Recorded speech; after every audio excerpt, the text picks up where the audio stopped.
அடுத்ததாக வந்து பேச இருக்கிறவருக்கு மிக விரிவான அறிமுகம் அவசியம் இருக்காது. குறிப்பிடத்தக்க விஷயம்னு ஒன்னே ஒன்று மட்டும் சொல்லிக்கணும்னு நினைக்கிறேன். அரசியல் தலைவர்களுக்கு எவ்வாறு ஒரு சித்தாந்தம் இருப்பது மிக முக்கியம் அப்படிங்கிற ஒரு கருதுபாடு இருக்கும்.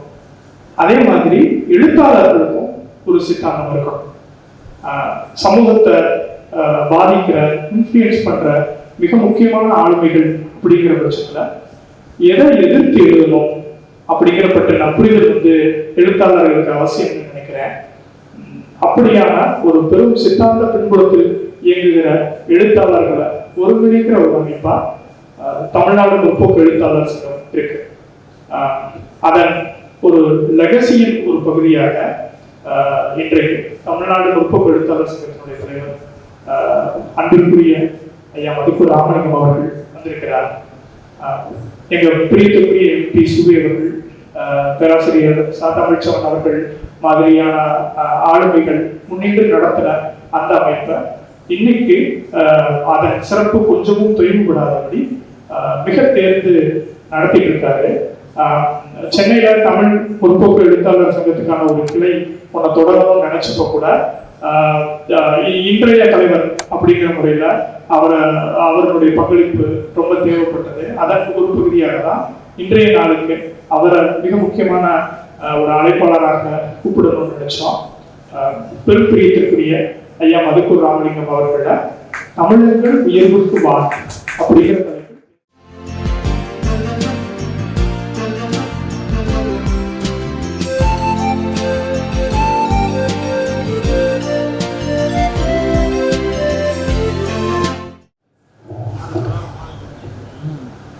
அறிவுசார் தமிழ் இலக்கிய மாநாட்டில் இதனுடைய ஆணிவேராக இருந்து இயக்கிக் கொண்டிருக்கிற அன்பிற்குரிய நண்பர் பிரபாகர், அவருக்கு துணை நிற்கிற இளைஞர்கள், எனக்கு முன்னாலே உரையாற்றிய மிகப்பெரிய மரியாதைக்குரிய நம்முடைய கீழடியைச் சேர்ந்த பேராசிரியர் அவர்களுக்கும், அதுபோல வட அமெரிக்க தமிழ் சங்கத்தினுடைய ஒரு மைய அச்சாக விளங்குகிற ஐயா பால சுவாமிநாதன் அவர்களுக்கும், இங்கே வருகை வந்திருக்கிற தமிழ் உறவுகளுக்கும் என்னுடைய பணிவான மாலை நேரத்து வணக்கத்தை தெரிவித்துக் கொள்கிறேன். அந்த பிரபாகர் சொன்னது போல என்னுடைய குடியிருப்பும் அவருடைய குடியிருப்பும் எதிரெதிரே தான் இருக்கிறது. இடையே ஒரு சாலை தான். ஆனால் நாங்கள் எதிரெதிராக இல்லை. தமிழ் இருவரையும் இணைப்பதால் தான் இங்கே நான் வந்து இருக்கிறேன்.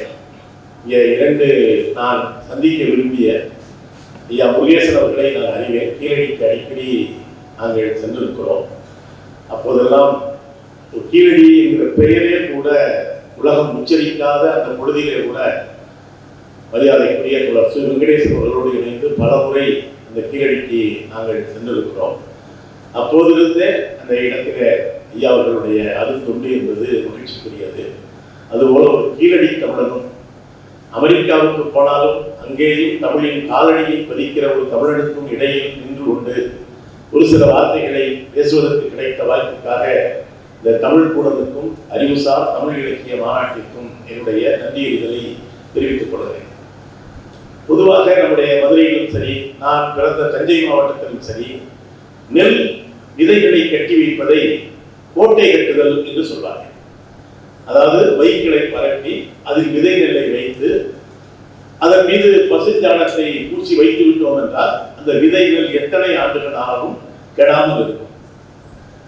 இன்றைக்கு விதை இல்லாத வளங்களை உருவாக்குகிற சூழலில் அந்த கோட்டை என்கிற வார்த்தை கூட எத்தனை பேருக்கு தெரியும் என்று எனக்கு தெரியாது.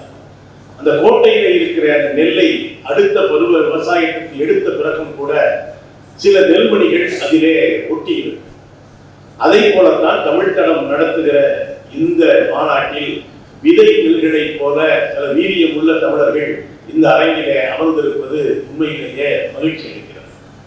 அதுபோல நண்பர் பிரபா சொன்னார், நாங்கள் இதுவரை உலக தமிழ்ச்சங்க கட்டிடத்தில் இதை நடத்தினோம். இந்த ஆண்டு இதை காந்தி அருங்காட்சியகத்திற்கு மாற்றியிருக்கிறோம் என்று சொன்னார். தேசத்தந்தை மகாத்மா காந்தி அவர்களுடைய திருப்பெயரால் அமைக்கப்பட்டிருக்கிற இந்த அருங்காட்சியகத்தில் இந்த நிகழ்வு நடப்பது என்பது இன்னமும் சால பொருத்தமானது. ஐயா சொல்றேன்னா, இதே காந்தி ஐயா சொன்னாங்க இல்லையா, காந்தி தொடர்புடைய பல பொருள்கள் இந்த அருங்காட்சியகத்திலே பாதுகாக்கப்படுகிறது. அதிலே ஒன்றாக இருந்தது அவர் சுட்டுக் கொல்லப்பட்ட பொழுது இரத்த கரை படிந்த அந்த ஆடை இங்கே இருக்கிறது. அதை பார்க்கிற பொழுதெல்லாம் என்னை அறியாமல் கண்ணீர் பெருகும். ஒரு மத நல்லிணக்கத்திற்காக, மக்கள் ஒற்றுமைக்காக தன்னுடைய உயிரை ஈந்த ஒரு மகானுடைய இரத்த துணிகள் படிந்த அந்த துணி இந்த அருங்காட்சியகத்திலே இன்னமும் இருக்கிறது. அதே போல இதே மதுரையிலே தான் அவர் அடையாளை அடைந்தார் என்று நாம் எல்லாம் படித்திருக்கிறோம். அண்ணல் காந்தி அவர்கள் மதுரைக்கு வந்த பொழுது ஒரு எளிய விவசாயியை பார்த்த பொழுதுதான், இந்த விவசாயிகள் என்றைக்கு முழுமையாக அடையடைகிறார்களோ அதுவரை நானும் ஒரு விவசாயியை போலவே தோற்றமளிக்கிறேன் என்று அண்ணலை நாம் இன்று பார்க்கிற தோற்றம் அவருக்கு மதுரை தந்தது. மதுரையிலே தான் மகாத்மாவுக்கு அந்த மனமாற்றம் என்பது ஏற்பட்டது. இன்னொன்று, அவருடைய இரத்த கரைவடிந்த ஆடையில் இங்கே இருக்கிறது. அவர் ஆடையை துறந்த இடமும் மதுரை தான். ஆனால் ஆடையை துறந்த அண்ணல் மகாத்மா தமிழின் தலைநகரமாக விளங்குகிற மதுரையில் நின்று கொண்டு நான் சொல்லுகிறேன், நம்முடைய தமிழ் மொழியை ஒரு ஆடையாக அணிந்து கொள்ள விரும்பினார்.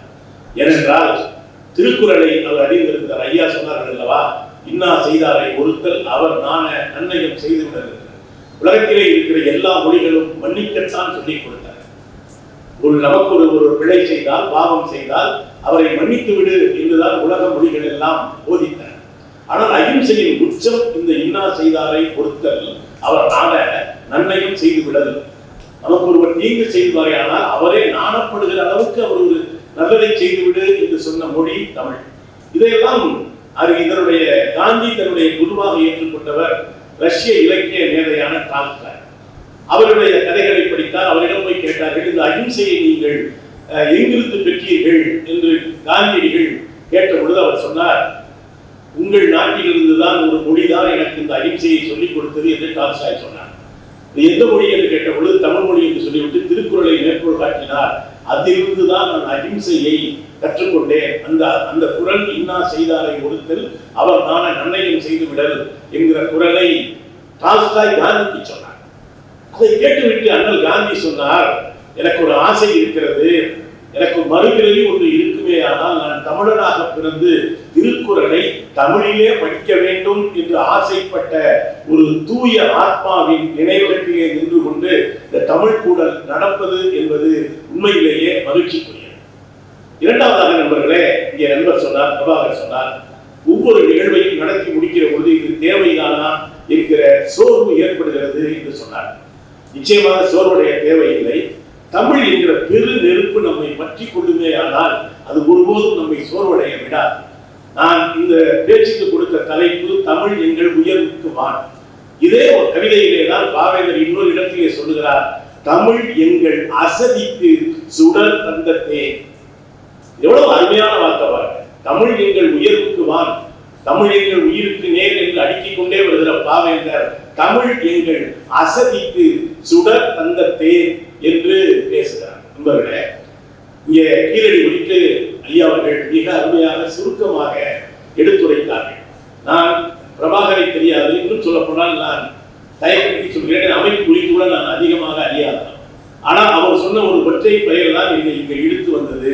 அது ஆர் பாலகிருஷ்ணன் அவர்கள் இந்த அமைப்பை துவக்கி வைத்தார்கள் என்பதை விட அமைப்புக்கு போவது மிக பொருத்தம். ஏனென்றால் அன்றாடம் அவருடைய நூல்கள் வழியாகவும் ஏதோ ஒரு வழியாகவும் அவரோடு நாங்கள் பேசிக்கொண்டே இருப்பவர்கள். இப்போது கூட பார்த்தீர்கள் என்றால் ஒரு பேரறிஞர் அவர் செய்திருக்கிற அந்த பேர் உழைப்பு என்பது சாதாரணமானது அல்ல. சிந்து சமவெளியையும் நம்முடைய கீழடியையும் இணைத்து அவர் செய்து கொண்டிருக்கிற உழைப்பு, அந்த பெரும் நூலிலே அவர் சொல்கிறார், மனித குலத்தினுடைய வரலாறு கைகளால் எழுதப்படவில்லை, கால்களால் தான் எழுதப்படுகிறது. புலம்பெயர்ந்த மனிதர்கள் தான் மனித குலத்தினுடைய வரலாற்றை, நாகரிகத்தை, பண்பாட்டை, மொழியை, தொல் நினைவுகளை சுமந்து கொண்டே போகிறார்கள். அப்படி சிந்து சமவெளி மனிதர்கள் வந்து சேர்ந்த இடமாக நம்முடைய வைகைக்கரை தமிழ்நாடு இருக்கக்கூடும் என்பது அந்த கோட்பாட்டை முன்வைத்து அதற்கு அறிவியல் பூர்வமான தரவுகளை முன்வைக்கிறார். நம்முடைய பாட்டு பாட்டன் பாரதி சொல்வானே, மறைவாக நமக்குள்ளே பழங்கதைகள் பேசி நமக்குள்ளேயே தமிழ் பெரிய மொழி என்று சொல்வதல்ல. வட அமெரிக்க தமிழ்ச்சங்கம் செய்கிற பணி என்னவென்றால், உலகத்தின் உச்சத்திலே இருந்து கொண்டு பாருங்கள் எங்கள் தமிழை ஆரடா எங்களுடன் நாங்கள் எவ்வளவு தொன்மையான மொழியினுடைய என்று அவர்கள் அறிவியல் பூர்வமாக சொல்ல வேண்டும். நீங்க இது ஒரு அறிவு சார்ந்த நகரம் மதுரை என்பது. ஏன்னா தாய்மொழி மீதான ஒரு பற்று என்பது இயல்பானது. ரசூல் கம்சதேவ் என்கிற ஒரு சோவியத் கவிஞர் அவர் ஒரு இடத்திலே சொல்வார், ஒருவன் இறந்து கிடந்தான், யாரோ சிலர் அவனுடைய தாய்மொழியை பேசிக் கொண்டு போனார்கள், அவர் உயிர் தெழுந்தான் என்று இறந்து போனவனை கூட உயிர் தெழுகிற ஆற்றல் தாய்மொழிக்கு உண்டு. அதே கவிஞன் தான் சொன்னான், என்னுடைய தாய்மொழி நாளைக்கு செத்து போகுமானால் நான் இன்றைக்கே செத்து போவேன் என்று அந்த ரசூல் கம்சதேவ் தான் சொன்னான். நம்மளே தமிழர்களுக்கும் தமிழுக்கும் இருக்கிற தொடர்பு என்பது ஏதோ உணர்வு வயமானதல்ல, அறிவு வயமானது. அதைத்தான் மரியாதைக்குரிய ஐயா ஆர் பாலகிருஷ்ணன் போன்றவர்கள் ஒரு பக்கம் இந்திய ஆட்சி பணியிலே இருந்தாலும் கூட தன் வாழ்நாளின் பெரும் பகுதியை இந்த ஆய்விலே தான் நிகழ்த்தி அதை ஒரு மிகப்பெரிய கோட்பாடாக இந்த ஆண்டு என்பது சிந்து சமவெளி நாகரிகத்தை உலக அறிவித்த ஜான் மார்சல் அதனுடைய 100வது ஆண்டு. அதிலே ஒரு அந்த கீழடியை வெளியே கொண்டு வருவதற்கு அமர்நாத் ராமகிருஷ்ணன் அவர்களும் பட்ட பாடு பெரும்பாடு. அங்கே ஐயா சொன்னதே ஒரு பெரிய அமைப்பால் இங்கிருந்தே நான் தொழுகிறேன்.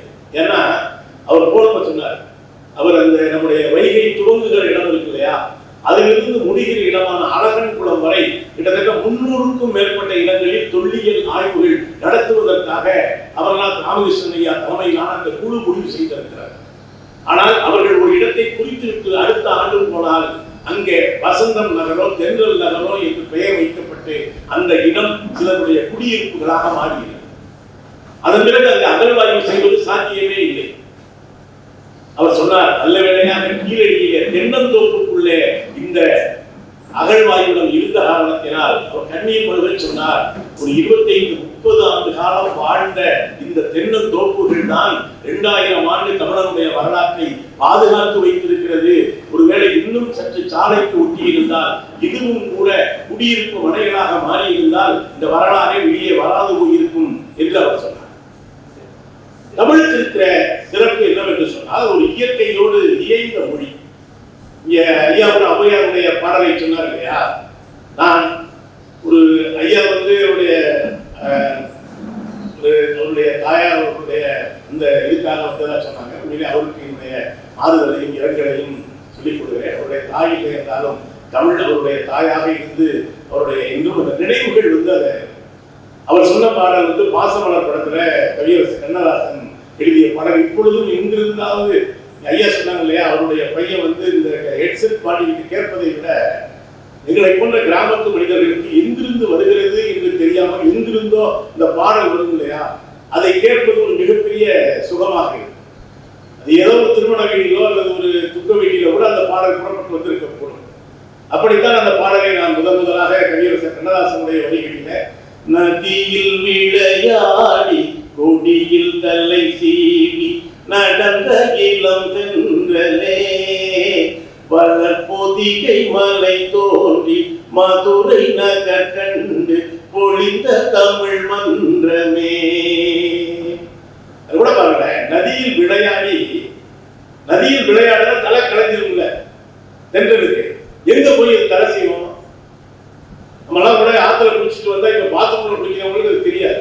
நதியில் விளையாடிட்டு வந்தா தலை கலைஞ்சிருக்குல்ல. கண்ணதாசன் அதுக்கு கூட நதியோரம் இருந்த நாணர்கள் அந்த நதியுடைய தலையை சீவி விட்டு எழுதினான். நதியில் விளையாடி கொடியில் தலை சீவி நடந்த இளம் தென்றலே இருக்கிற அந்த பாட்டு அந்த நினைவுகளோட ஒரு தொழில் நினைவுகளாக நமக்குள்ளே இருக்கிறது என்பது ஒரு பக்கம் இருக்க. நாளை எனக்கு இந்த நிகழ்ச்சி இன்னைக்கு நடப்பது ரொம்ப மகிழ்ச்சி. ஏன்னா நாளை நம்முடைய குமரி முனையில திருவள்ளுவர் சிலை நிறுவப்பட்டதனுடைய அந்த வெள்ளி விழா 3 நாள் கொண்டாட்டமாக நடைபெறுகிறது. நானும் கூட அந்த நிகழ்வில் பங்கேற்கிற ஒரு வாய்ப்பு என்பது நாளை நடைபெறுகிற பட்டிமன்றத்திலே சொல்வேந்தர் ஐயா சிகிசோம் அவர்களோடு பேசுகிற ஒரு வாய்ப்பு எனக்கும் கிட்டியிருக்கிறது. அதனுடைய ஒரு சொல்றாங்க இல்லையா, முன்னோட்டம் போல இந்த தமிழ் கூட அமைந்திருக்கிறது என்றே நான் நினைத்தேன். ஏன்னா அது வரைக்கும் கன்னியாகுமரிக்கு போன எல்லாரும் என்ன சொல்லிக்கிட்டு இருந்தோம், என்ன பார்த்தீங்கன்னு கேட்டா விவேகானந்தர் பாறையை பார்த்தேன். அவர்களுடைய இந்திய ஞானத்தின் உச்சம்தான் சுவாமி விவேகானந்தர். ஆனா அது வரைக்கும் எல்லாரும் பாறையை பார்த்தோம்னு தான் சொன்னோம். ஆனால் 25 ஆண்டுகளுக்கு முன்னாலே ஐயன் வள்ளுவருடைய சிலை வைக்கப்பட்ட பிறகுதான் என்ன பார்த்தோம்னா திருவள்ளுவர் சிலையை பார்த்தோம். ஒரு பாறையை சிலையாக மாற்றியதுதான் அன்றைக்கு கலைஞர் செய்த ஆகப்பெரிய சாதனை என்று நான் கருதுகிறேன். இப்ப என்னன்னு பார்த்தீங்கன்னா விவேகானந்தருக்கும் திருவள்ளுவருக்கும் இடையிலே ஒரு கண்ணாடி பாலம் அமைக்கப்பட்டு தமிழ் எப்போதும் யாரையும் பிரிக்காது, எல்லா இந்திய ஞானத்தையும் தமிழ் தனக்குள்ளே இணைத்துக் கொள்ளும் என்பதனுடைய அடையாளமாக விவேகானந்தருக்கும் வள்ளுவருக்கும் இடையிலே ஒரு பாலம் அமைக்கப்பட்டிருக்கிறது. இது வெறும் கண்ணாடி பாலம் அல்ல, இது ஒரு கலாச்சார பாலம் என்றே நான் கருதுகிறேன். ஏன்னா எந்த அறிவை புறந்தல்வதே நமக்கு இல்லை. யோசிச்சு பாருங்க, எப்பொருள் யார் யார் வாய் கேட்கணும் அப்பொருள் மெய்ப்பொருள் காண்பது அறிவு என்பதுதானே. நீங்க தமிழ் அறிவுன்னு ரெண்டு தனித்தனியா சொல்ல வேண்டிய அவசியமே இல்லை. அது என்ன இனிப்பு அல்வான்னு சொல்ற மாதிரி தமிழ்னாலே அறிவு மொழி தாங்க. நீ ஏன் சொல்றேன்னு சொன்னா அறிவின் தொகுப்பு தான் தமிழ். இப்ப தாளடி அப்படின்னு ஒரு விவசாயத்தில் வார்த்தை சொல்றோம் இல்லையா, தாளடினா என்னது? நம்ம பொதுவா அறிவு என்பதை மேற்கத்திய அளவுகோல் கொண்டே அளக்கிறோம். பொதுவா ஐயா அமெரிக்கா வட அமெரிக்காவில் வந்திருக்கிறாங்க. நம்ம என்ன பொதுவாக அளவுறோம்? அமெரிக்காவை கண்டுபிடித்தது யார்? கொலம்பஸ். அது ஒரு பகுதி உண்மைதானே. கொலம்பஸுக்கு முன்னாலேயும் அமெரிக்கா இருந்தது, அங்கே செபித்தியர்கள் இருந்தார்கள் தானே. ஆனா மேற்குலகம் என்ன சொன்னதோ அதைத்தான் அமெரிக்காவை கண்டுபிடித்தவர் கொலம்பஸ் என்று சொல்லிக் கொண்டிருக்கிறோம். அது ஒரு பகுதி உண்மை. ஆனா அதற்கு முன்னாலும் அங்கு நிலவும் பொழுதும் காற்றும் வானும் மனிதர்களும் கூட இருந்திருக்கிறார்கள். ஆனா நமக்கு அது எப்ப தெரிய வந்ததோ, அதாவது மேற்குலகத்துக்கு எப்ப தெரிய வந்ததோ அதிலிருந்து நாம் அதை சொல்லுகிறோம். என் தமிழ்ல ஒன்று ரெண்டு சொல்றேன். தாளடிங்கிறத பொதுவாக 3 பருவம் உண்டு. குருவை சம்பா தாளடி அப்படி. இந்த தாளடி அப்படிங்கிறது என்ன தெரியுமா? அதுல அந்த முழுமையாக அந்த காலை அறுக்க மாட்டாங்க. காலுங்கிறது இந்த வைக்கோல தான் கால்னு சொல்றாங்க. அந்த முழுமை அறுத்து பார்க்காம அதையே அடியூரமாக மாற்றுகிற ஒரு அறிவு தமிழனுக்கு இருந்திருக்கு. நீ ஒட்டு அறுக்கிறோம்ல, அப்படி கிடையாது. அந்த காலடியே விட்டால் அதுவே அடுத்த பருவத்திற்கான ஒரு இயற்கை உறவாக மாற்றும் என்கிற அறிவு தமிழனுக்கு இருந்திருக்கிறது. மற்ற மொழிகள் எல்லாம் அமிர்தத்தை தனியாக பார்த்தது. பாக்கடலை கடைந்தார்கள் என்கிற அந்த புராண கதைகளுக்குள்ளே நாம் போக விரும்பவில்லை. ஆனால் அமிர்தம்னா என்னையான ஐயன் வல்லுவன் கேட்கிறான், அது ஒண்ணும் பாக்கடல் இல்லையா, பெய்கிற மழைதாயா அமிழ்தம், அதுதாயா உலகத்தின் உயிர்களை எல்லாம் பாதுகாத்து வைத்திருக்கிற மழை நீரைத்தான் அமிழ்தம் என்று பேசிய மொழி இல்லையா தமிழ்? நீங்க சொர்க்கம் குறித்து எவ்வளவு பேசலாம், எல்லாருக்கும் சொர்க்கத்துக்கு போக ஆசை இருக்கு, அது ஒன்றும் தவறு இருக்கு. ஆனா வள்ளுவன் ஏதோ எப்படியா ஒரு துறவி மாதிரி நம்ம யோசிச்சு வச்சிருக்கோம். ஆனா வள்ளுவர் எப்படி இருந்தா நம்ம யாருக்கும் தெரியாது, இப்படித்தான் இருந்தாரா இது நமக்கு தெரியாது.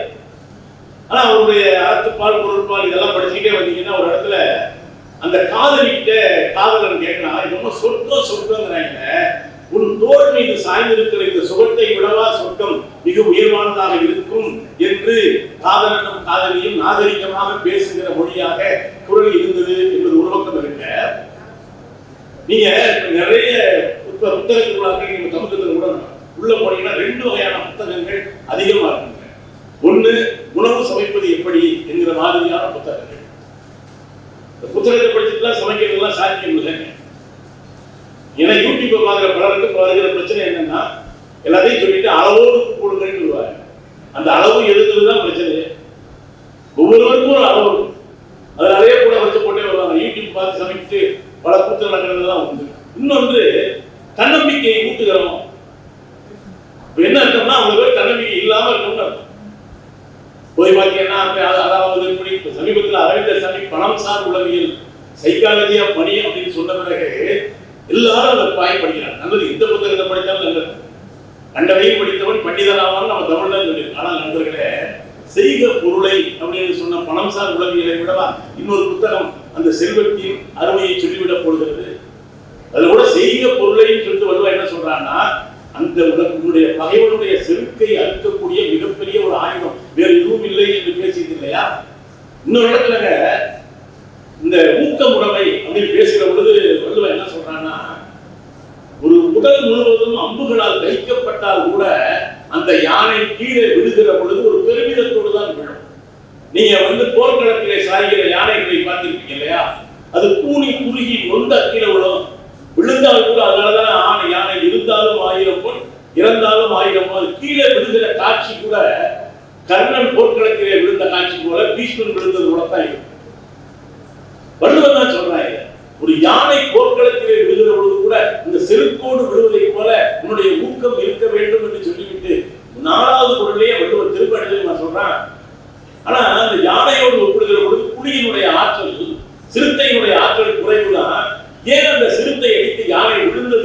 சொன்னால் அந்த சிறுத்தையை நம்மால் வெல்ல முடியும் என்கிற தன்னம்பிக்கை அந்த யானைக்கு இல்லை.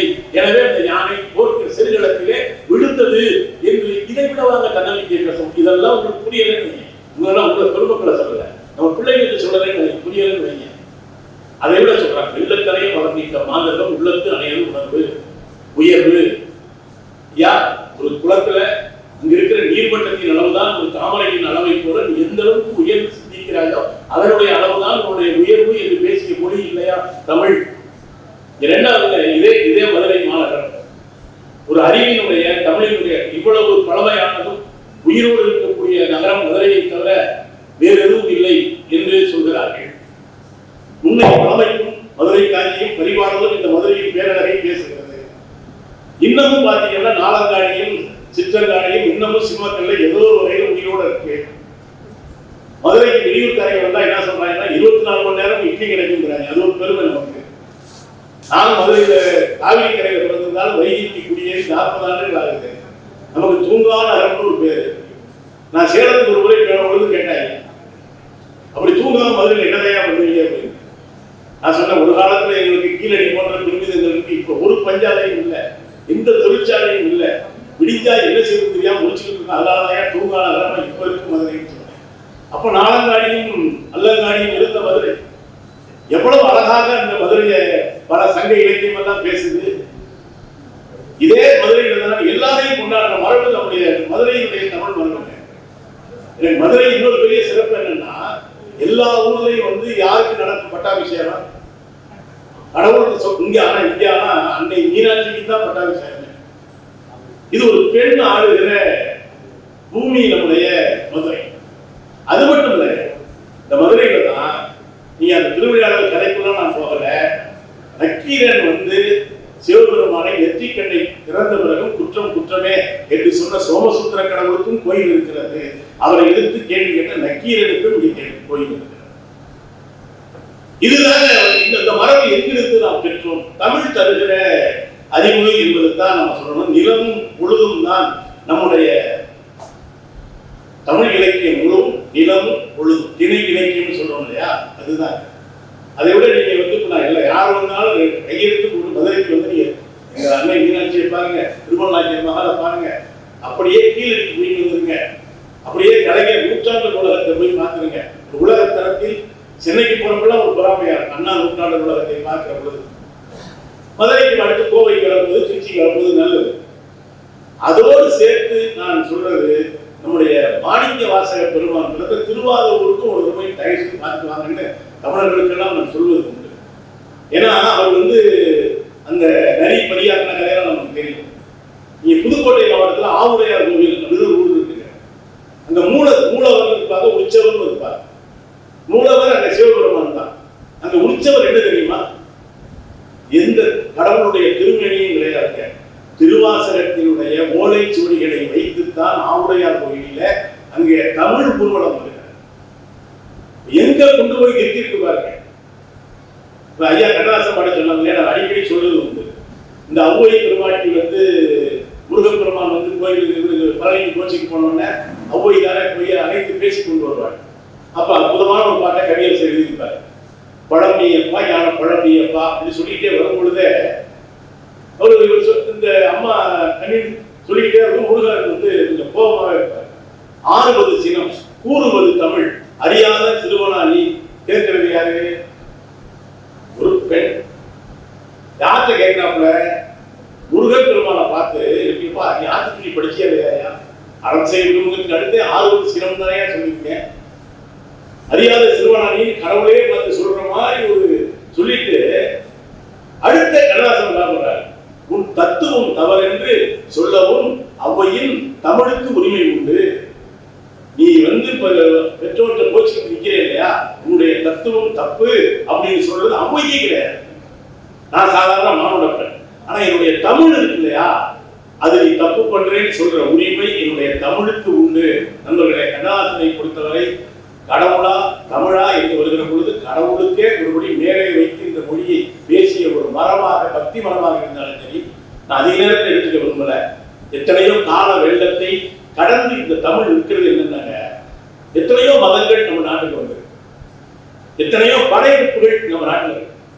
நான் அடிக்கடி சொல்வது உண்டு, தமிழர்கள் அடிமைப்பட்டது, தமிழ் நிலம் அடிமைப்பட்டது. ஆனால் தமிழ் ஒருபோதும் யாரிடமும் அடிமைப்பட்டதே கிடையாது. நீ நல்லா யோசிச்சீங்கன்னா, இங்க சைவம் தலை தோங்கி இருந்த காலத்தில இங்க நாவுக்கரசருடைய தேவாரமும் மணிவாசக பெருமானுடைய திருவாசகமும் இங்க செழித்து ஓங்கி வளர்ந்தது. பிறகு வைணவம் வளர்ந்த பொழுது 4000 திவ்ய பிரபந்தமும் ஆண்டாள் திருமொழியும் வைணவத்தோடு இணைந்து தன்னை தமிழ் வளர்த்துக் கொண்டது. அந்த பக்கம் சைவத்தோடு இணைந்து தேவாரமாக திருவாசகமாக வளர்ந்தது. பிறகு பிற மதங்கள் வருகை தந்த பொழுது இங்கே சமணம் வந்த பொழுது சிலப்பதிகாரமாக அது பேசியது. பௌத்தம் வந்த பொழுது மணிமேகலையாக அறம் பேசியது. பிறகு கிறிஸ்துவம் வந்த பொழுது இங்கே தேம்பாவணி மட்டுமல்ல, நிறைய தமிழுக்கு இலக்கணங்களை செய்வதற்கும் அதை பயன்படுத்திக் கொண்டது. இஸ்லாமியம் வளர்ந்த பொழுது இங்கே சீராபானமாக ஒவ்வொரு புலவருடைய உண்மை தமிழாக தமிழ் தன்னை தகவமைத்துக் கொண்டது. நண்பர்களே, தமிழுக்கு இருக்கிற ஆகப்பெரிய சிறப்பு என்னவென்று சொன்னால், பல மதங்களின் படையெடுப்பில் மொழிகள் காணாமல் போன சூழ்நிலையில எந்த மதம் வந்தாலும் இதுக்குள் இருக்கிற மெய்ப்பொருள் காரணமாக அதனோடு இயைந்தும் இசைந்தும் இணைந்தும் தமிழ் தன்னை தக்க வைத்துக் கொண்டே இருக்கிறது. இதற்கு காரணம் என்னன்னா, நான் சொல்லல, மிகப்பெரிய சூழலியலாளர்கள் சொல்லுகிறார்கள், இது இயற்கையோடு இயைந்த ஒரு மொழியாக இருக்கிறது. கீழே இருக்கிறோம் என்ன ஒரு பெரிய நம்ம தமிழனுடைய பாட்டன் பாரதி சொல்லுவாங்க, இடியே இடியே என் செய்ய நினைத்தா என் தமிழ் சாதியை. சிந்திச்ச மொழி நாகரிகம் கட்டளிக்கப்பட்டதுடைய 100வது ஆண்டை பேசுகிறோம். ஆனால் அதற்கு முன்னாலேயே துவங்கப்பட்ட ஆய்வு ஆதிச்சங்கருடைய அகழ்வாய்வு. அதனுடைய முடிவுகளை இன்றைக்கு வரை உலகம் தெரிய சொல்ல முடியவில்லை. நம்ம அதே போல் தொடர்ச்சியாக நடைபெறுகிற பொருளை நதிக்கரையில் நடைபெறுகிற ஆய்விலே சிவகலை என்கிற இடத்திலே ஒரு நெல்மணி கிடைத்திருக்கிறது. இந்த முதுமக்கள் தாலியில நான் கூட அடிக்கடி சொல்றது, முதுமக்கள் தாலினா இப்ப இருக்கிற தலைமுறைக்கு தெரியாது. நான் விளையாட சொன்னேன், அந்த முதுமக்கள் தாலினா வேற ஒன்றும் இல்லையா, அந்த காலத்து ப்ரீசெட் பெட்டி அதுக்குள்ள வச்சுதான் நம்ம பெரியவங்க எல்லாம் உள்ள அடக்கம் பண்ணியிருக்காரு. இந்த ப்ரீசெட் பெட்டி ஒரு மிகப்பெரிய உண்மையை எல்லாருக்கும் சொல்லிட்டே இருக்கு. எவ்வளவு பெரிய பணக்காரனா இருந்தாலும் ப்ரீசெட் பெட்டியை வாடகைக்கு தான். யாராவது சொந்தமா வாங்கி, நாங்க எங்க வீட்டுல 10 பேர் இருக்கோங்க, 10 பேருக்கு போய் வாங்கி ரெடியா வச்சிருக்கோங்க, எவ்வளவு அந்த வீட்டுல கொண்டு விட்டுவாங்களா, இந்த வீட்டுல புறமா வாழ்றாங்கன்னு. அந்த காலத்து ப்ரீசெட் பெட்டி தாங்க அந்த சிவகலையில் நிறைய கிடைச்சது. ஆதிச்சநல்லூரை முதலிலே ஆய்வாளர்கள் புதை மேடாகத்தான் கருதினார்கள். பக்கத்தில் இருக்கிற சிவகலையிலே ஒரு முதுமக்கள் தாலி கண்டறியப்பட்டு அதிலே உள்ள இருக்கிற மனுஷனை காணும். உள்ளே ஒரே ஒரு நெல்மணி அறியப்பட்டிருக்கு. அதை கரிம ஆய்வுக்கு உட்படுத்தியதிலே அதனுடைய ஆய்வு காலம் 2500 ஆண்டுகளாவது இருக்கலாம் என்று அறிவியும் பேசுகிறேன், தரவு பேசுகிறேன். யோசிச்சு பாருங்க, தமிழ்நாட்டில் கிடைத்த ஒரு நெல்லுக்கே வயது 2500. நீங்களும் நானும் பேசுகிற தமிழ் சொல் எத்தனை ஆண்டுகளை கடந்து பயணம் செய்து வந்து கொண்டே இருக்கிறார். நான் ஏதோ சிந்திச்சமொழி குறித்து இன்றைக்கு ஐயா பாலகிருஷ்ணன் பேசுகிறார் என்றால் அது ஒரு பெருமிதம் அல்ல, அறிவியலை முன்வைக்கிறார். கீழடியை எடுக்க எடுக்க எடுக்க யோசிச்சு பார்த்தீங்கன்னா, அவர் ஆர் பாலகிருஷ்ணன் எழுதுறாரு, பொதுவாக நிறைய கீழர்கள் ஒரு வேலை நம்மால் முடியல, நாளைக்கு ஒரு வேலை வருகிறவர்கள் சிந்திச்ச மொழியில காணப்படுகிற அந்த கீழர்கள் எந்த மொழி என்று கண்டறிந்தால், ஐயா சொன்னார கீழடியிலே கிடைத்த அந்த பானைகளிலே கிடைத்த கீழர்கள் என்ன மொழி என்று கண்டறிந்தால், இதற்கும் அதற்குமான ஒப்புமையை கண்டறிந்தால், சிந்தும் வைகையும் கைகலத்து ஓடும் ஒரு நாளை வருகிற தலைமுறை பார்க்கப்படும். ஆனா ஆர்வாலஜி என்ன சொல்றாங்கன்னா, இந்த கீழர்கள், இந்த கோடுகள், இந்த குறியீடுகள் பானை வளையப்பட்ட உடனேயே ஈரம் காயாமல் எழுதப்பட்டதல்ல, பிறகு எழுதப்பட்டது அப்படின்னு சொல்லிட்டு என்ன சொல்றாருன்னா, அப்படி என்றால் இந்த கோடுகளுக்கு சொந்தக்காரன் அந்த பானையை வணைந்தவன், அதை வாங்கியவன், பயன்படுத்தியவன். பெரும்பாலும் பெண்கள் தானே இந்த பானையை பயன்படுத்தி இருப்பார்கள். என்ன அர்த்தம்? 2000 ஆண்டுகளுக்கு முன்னாலேயே ஆதி தமிழச்சி எழுத படிக்க தெரிந்திருந்தால் என்பதைத்தானே கீழடி சொல்லாமல் சொல்கிறது. அதைத்தானே சங்ககால புலவர்களிலே இத்தனை புலவர்கள் எழுதியிருக்கிறார்கள் என்று சொன்னால், அவர்கள் எல்லாம் எழுத படிக்க மட்டுமல்ல, அறிவொழி காலத்தில் அல்ல, அறிவின் உச்சத்திலே பெண்களை தமிழ் சமூகம் வைத்திருக்கிறது என்பதைத்தானே இதுவரைக்கும் சங்கப்பாடல்களை வைத்துக் கொண்டு நாம் தவித்தோம். எல்லோரும் கேட்டார்கள், ஏன் இதை கற்பனையாக இருக்கக்கூடாதா என்று கேட்டார்கள். பதில் சொல்ல முடியாமல் நாம் தவித்த பொழுது கால மகள் நம் கையிலே அள்ளி கொடுத்த ஆய்வு முடிவுகள் தான் கீழடியும் ஆதிச்சநல்லூரும் அழிக்க வேண்டும் சிவகலையும். அவர்களை ஒன்றை சொல்லி நான் நிறைவு செய்தேன். ஏன் இப்படி ஒரு அறிவு மரபு தமிழுக்கு இருக்கிறது என்று சொன்னால், இது எல்லோரையும் படிக்க சொன்ன மொழி. சில மொழிகளை இதை இவங்க படிக்கக்கூடாது இருக்கு இல்லையா, சில பெண்கள் படிக்கக்கூடாத மொழிகள் இருக்கு இல்லையா, இந்த மொழியை பெண்கள் படிக்கக்கூடாது என்றார், அல்லது உழைப்பாளிகள் படிக்கக்கூடாது என்றார். எங்கேயாவது ஒரு இடத்துல தமிழை இவங்க எழுதக்கூடாது இவங்க படிக்கக்கூடாது எங்கேயாவது நம்ம கேள்விப்பட்டிருக்கோம். கற்க கற்றவை கற்பவை கற்றவை நிற்க அதற்கு தகை என்று எல்லோருக்கும் தான் வள்ளுவர் பேசுறான். அதை விட ஆரிய படைகளத்த நெடுஞ்செழியன் என்கிற அந்த மன்னன் பேசுகிறான், கீழே இருக்கிற ஒருவன் கல்வி கற்றுவிட்டேயானால் மேலே இருக்கிறவன் அவனுடைய பேச்சை கேட்பான், எனவே கற்றுக்கொள் என்று எல்லோரும் படிக்கலன்னா கூட கற்றலின் கேட்டல் என்று பேசிய மொழி தமிழ். நான் ஒன்றை சொல்லி நிறைவு செய்வேன். எல்லோருக்கும் தெரிந்த பாடல் நம்முடைய சிவகங்கை மாவட்ட மகிபாலன் பட்டியில் இருக்கிற கணியில் பூங்குன்றனார் எழுதிய யாதும் ஊரே யாவரும் கேள்வி நாம் அறிந்த ஒன்று. அடுத்தது தீதும் நன்றும் பிறர் வரவாரா. இதை படிச்சுக்கிட்டே வந்தீங்கன்னா இன்னொரு அருமையான வரி வருதுங்க. அதாவது நம்ம என்ன நான் கூட ஒரு என்ன புரிஞ்சுக்கிட்டேன்னா, ஆரம்பத்துல விதி கோட்பாடு தான் நான் நினைச்சுக்கிட்டேன். விதியை வல்லோடு நம்பியிருக்காங்க. ஊழில் பெருவழியாவிட மற்றொன்று சூரியனும் தான் முந்துரும் என்று விதியை பேசுகிற வள்ளுவன் தான் பயந்து போயிட்டான். ஏய், என் பிள்ளைகிட்ட எப்படி சொல்லிட்டேனே, நீ என்ன செஞ்சாலும் கிடைச்சதால ஊழ் தான் ஜெயிக்கும் சொல்லிட்டேனே அப்படின்னு வள்ளுவனே துடிச்சு போய் அவனை கூப்பிட்டு சொல்றானே, இவரா தெய்வத்தான் ஆகாது எனினும் முயற்சி தன் தெய்வத்தை புரிதா, தெய்வமே உன்னை கைவிட்டா கூட உன் முயற்சி ஒரு நிச்சயமா காப்பாத்திருந்தான் அப்படின்னு சொன்ன வள்ளுவன் தான். நீங்க அந்த பாட்டுல ஒரு இடத்துல என்ன சொல்றாங்கன்னா, தீதும் நன்றும் பிறந்தரவாரா என்று பேசிக்கொண்டே வருகிறவன் ஒரு இடத்துல சொல்றான், ஒரு ஆற்றிலே விழுகிற துரும்புன்னு சொல்லியிருந்தா விதின்னு சொல்லிடலாம். ஆற்றுல விழுந்த துரும்பு என்ன பண்ணும், நதியின் வழியில தானே போயிட்டு இருக்கும். அதற்கான கம்பன்ல இருந்து கண்ணாசம் எடுக்கிறான். நதி வெள்ளம் காய்ந்து விட்டால் நதி செய்த குற்றம் இல்லை, விதி செய்த குற்றம் அன்றி வேறு யாரம்மா. எங்கிருந்து எடுத்தான், நதியின் பிழை என்று நறுங்குணம் இன்மைங்கிற கம்பனுடைய வரி. நான் அதை சொல்ல வரல. இந்த இடத்துல கூட கணியன் பூண்டு என்ன பேசியிருக்கான்னா, நதியில துடுப்பத்தான் அவன் சொல்றான். அந்த துரும்புன்னு சொல்ற துடுப்பு எப்படி அந்த நதியை அந்த நீரை ஆளுமை செய்து தன்னுடைய இலக்கை எட்ட உதவுமோ அதுபோல முயற்சி வேண்டும் என்று அறிவு சார்ந்த மொழியாக, அறிவை பொதுவில் வைத்த மொழியாக தமிழ் இருந்திருக்கிறது. இங்கே பெண்கள் படித்திருக்கிறார்கள், எல்லோரும் படித்திருக்கிறார்கள். ஜாதியின் பெயரால் மதத்தின் பெயரால் அறிவு தடுக்கப்படாத ஒரு சமூகமாக தமிழ் சமூகம் அன்று துவங்கி இன்று வரை இருந்திருக்கிறது என்பதால் தான் அந்த பிரபாகர் போன்றவர்கள் இதிலே சோர்வுடைய ஒன்றுமே இல்லை. நிச்சயமாக இது ஒரு காலம். நீங்க ஜல்லிக்கட்டு போராட்டத்தின் பொழுது தமிழகம் கிடந்து எழுந்தது என்பது எல்லாருக்குள்ள இந்த உணர்வு என்பது இருக்கு. வெட்டி அந்த வாய்ப்பு கிடைக்கிற பொழுது சுக்கர்ல இருந்து வெடித்து வருகிற வெப்பம் போல அது வரும். நம்மை போன்றவர்கள் செய்ய வேண்டியது என்னன்னா, அடுப்பை அணையாமல் பார்த்துக் கொள்வதுதான். ஓயாம குக்கர் உச்சகட்ட அடையாது. ஆனா உங்களை போல சில தமிழ் தொண்டர்கள் அல்லது சில அமைப்புகள் அடியில வெப்பம் காயாமல் பார்த்து கொண்டே இருந்தால் நிச்சயமாக நமக்கு நம்பிக்கை இருக்கிறது. ஏதோ ஒரு மொழியின் மீது இருக்கிற காதலினால் மட்டுமல்ல நண்பர்களே, இது ஒரு அறிவு, பொது அறிவை பொதுவில் வைக்கிற ஒரு மொழியாக இருப்பதால், ஒரு மரபாக இருப்பதால், அறிவாக இருப்பதால்,